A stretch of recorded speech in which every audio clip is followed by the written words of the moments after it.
Today we are going to discuss the top 10 bowlers in ODI cricket history according to the ICC ranking system. On number 10 we have Micheal from West Indies with his career span from 1976 to 1987 and 142 ODI wickets with ODI bowling average of 21.36. Those that remember the great Micheal will never forget his trademark approach to the popping crease. His rhythmic run-up that saw the lethal West Indian kiss the turf on his way to the wicket was one of world cricket's greatest sights during the 1970s and 1980s.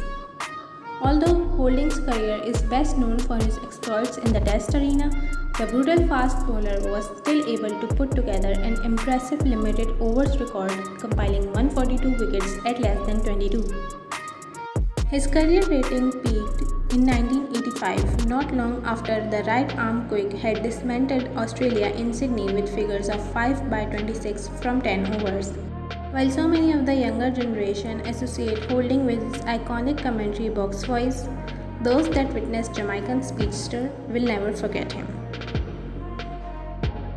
Coming on number 9, we have Curtly Ambrose from West Indies with his ODI career span from 1988 to 2000 with ODI wickets of 225 and ODI bowling average of 24.12. Perhaps the most lethal bowler of his generation, Curtly Ambrose was a frightening proposition for the world's best batsmen during the 1990s. The West Indian would release his blistering and bruising deliveries from close to 10 feet, intimidating nearly every opponent he faced for a decade. The way he shook the ball in his hand on his way to the wicket was as mesmerizing as the deliveries themselves. His cool manner and refusal to talk to the media only adding to his menace. His ODI rating peaked during the West Indies visit to England in 1991, a time when he was considered the most fearsome bowler on the planet. Coming on number 8, we have Malcolm Marshall from West Indies with ODI career span from 1980 to 1992 and 157 ODI wickets, 26.96 ODI bowling average. The third West Indian on this list, Malcolm Marshall, was profoundly different to his fast bowling counterparts from the Caribbean. Marshall was considerably shorter than his partners, making him an entirely different proposition for batsmen. His lower release position made this skiddy bouncer unbearably difficult to face, while his slithering approach to the crease and open action made this combination of pace and swing almost unplayable at his best.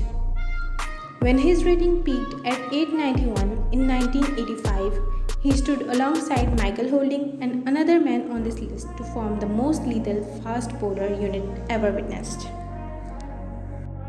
Coming on number 7, we have Dennis Lillee from Australia with ODI career span from 1972 to 1983 with 103 ODI wickets and ODI bowling average of 20.82. Dennis Lillee represented the very essence of Australian cricket during his decade-long tenure as his nation's spearhead. Hostile, combative and immensely aggressive, the right arm quick embodied the collective mentality of his country and transferred it into the sporting domain. Although the injury restricted his pace after 1973, Lillee honed his craft using subtle variations in seam and swing to rip through the batting lineups of Australia's opponents. That his career rating peaked in 1982, well after his battles with injury, is testament to his sustained brilliance on the international stage. Coming on number 6, we have Ewen from New Zealand with ODI career span from 1979 to 1989 with 140 ODI wickets and 25.84 ODI bowling average. Probably the least known player on this list, Ewen formed an incredibly effective opening partnership with Sir Richard Hadlee during New Zealand's most successful period in international cricket. Hard-working with great control of swing at his medium-fast pace, Catfield proved to be the perfect foil for his record-breaking teammate. While the right armour never escaped from Hadlee's shadow, his rating peaked at an impressive 892 during 1984 after a fruitful tour of Sri Lanka. Coming on number 5, we have Mcgrath from Australia with ODI career span from 1993 to 2007 with 381 ODI wickets and 22.02 ODI bowling average. The most metronomic fast bowler that world cricket has seen, Mcgrath is a true great of the game. Perhaps more than any other player in history, Mcgrath bowled with a ruthless precision that never relented during his 15-year career. Always back of a length, the New South Welshman would work batsmen over with his uncanny ability to produce subtle movement from an impeccable line. Although Mcgrath's ODI rating peaked in 2002, he recorded his finest limited overs performance during the final series of his career, the 2007 World Cup, where he took 26 wickets to claim Man of the Series honours.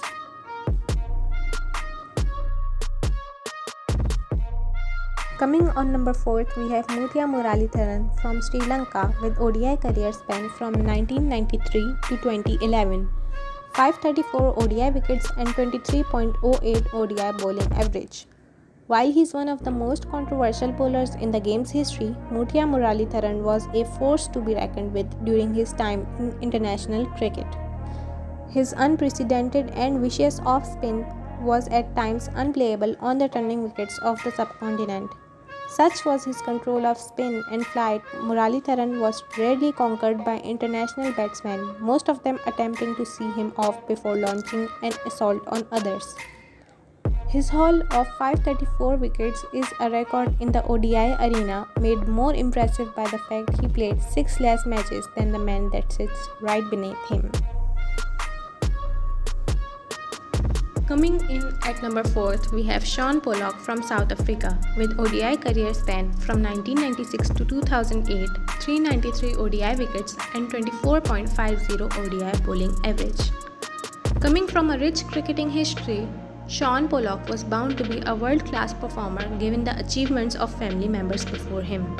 Initially a slick and impressive fast bowler, Pollock became a more methodical seamer as his career progressed. In fact, the right armer's control of line and length is among the finest the game has ever seen. That precision made Pollock a formidable ODI performer capable of ripping through lineups at the same time as curbing scoring rates.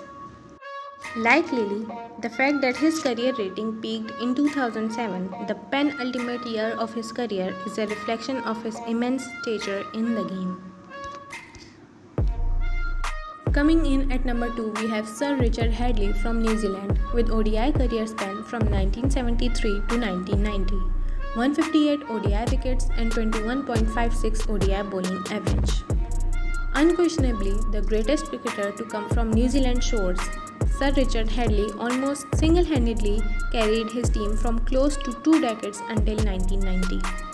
Cunning, bullishly confident and profoundly skillful, Hadlee utterly terrorized international batsmen with his sublime accuracy and control. The first player to reach 400 test wickets in the game's history, Hadlee was just as effective in the 50-over arena, where his precision made him arguably the world's finest limited overs technician. When his rating peaked at 923 in June 1983, only a few could compare. And coming on number 1, we have Garner from West Indies with ODI career span from 1977 to 1987, 146 ODI wickets, 18.84 ODI bowling average. Perhaps not the most obvious candidate for the number 1 spot, but Garner's record says it all. His 146 wickets at less than 19 is a staggering return for a bowler then boarded on unplayable at his best. Batsmen felt as if the ball were being delivered from the clouds above, with lively pace that could be elevated when the giant West Indian was in the mood. Garner was the most uncomfortable proposition in the ODI history. Like Marshall and Holding, his career rating peaked in 1985, a time when the world was witnessing the greatest fast bowling show cricket has ever seen.